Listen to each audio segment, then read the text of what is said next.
So here we are, about 45 minutes later. Our soup is simmering and the beans are pretty much done.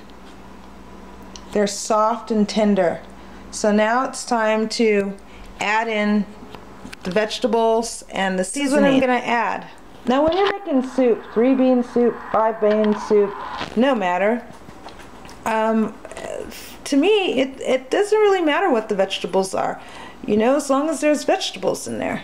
I tend to usually like onion, and I have this. So my goal this time is to work with the foods the things that I have at home already, because I'm on a budget like I mentioned. So that's kale from my garden. That's chard from the garden. There's some organic carrots, and then also from the garden we have some oregano and some thyme. To this I'm going to add a third of a scoop of hemp seeds for protein and thickening. And then these are the seasonings I'm going to go with. Now, the type of cook I am, I try things, you know, I experiment. I use some, I know what I like, and then, you know, try this combination. So I'm going to start with some curry, because curry goes excellent with beans, and it just gives it a nice, well, curry flavor. I'm also going to go with some more coconut milk, because it'll be a good combination. I'm going to use this herb. This is masala.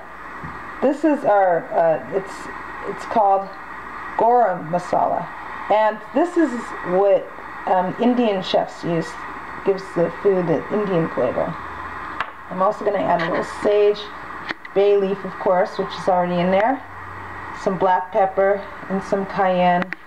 And we'll see if I need any more salt, or if we're good on salt, because there was already some salt and some bouillon in there with the beans. Okay, so I'm going to chop up the carrot and the onion in my food processor, and everything else I'm just going to chop by hand, and then we'll put them in the pot. Okay, so I've just cut the carrots and the onions, and I use this slicer setting on my food processor. And of course it's fine if you like to do this stuff by hand, but I have a food processor and it's quick and easy, so why not?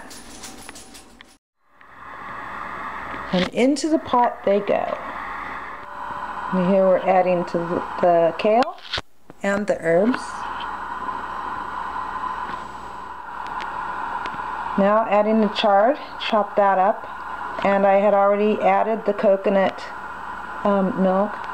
What coconut milk does is basically give the food a little bit of a more tropical flavor, because a lot of tropical cultures use a lot of coconut in their cooking, particularly like Jamaican food, and then the masala is going to give it the Indian flavor. So when you're eating a lot of vegetables, that's how you vary your taste. It all has to do with the herbs and seasonings that you decide to put in there to change the taste up, and that's what keeps it interesting and exciting. So our soup is thickening up nicely. It's been sitting on the fire for probably a very low heat for about another 15 minutes, and it's starting to look and smell really good. I added the hemp seeds, which was a third of a cup of the hemp seeds, and then the additional dry seasonings that I added were a half a tablespoon of curry powder.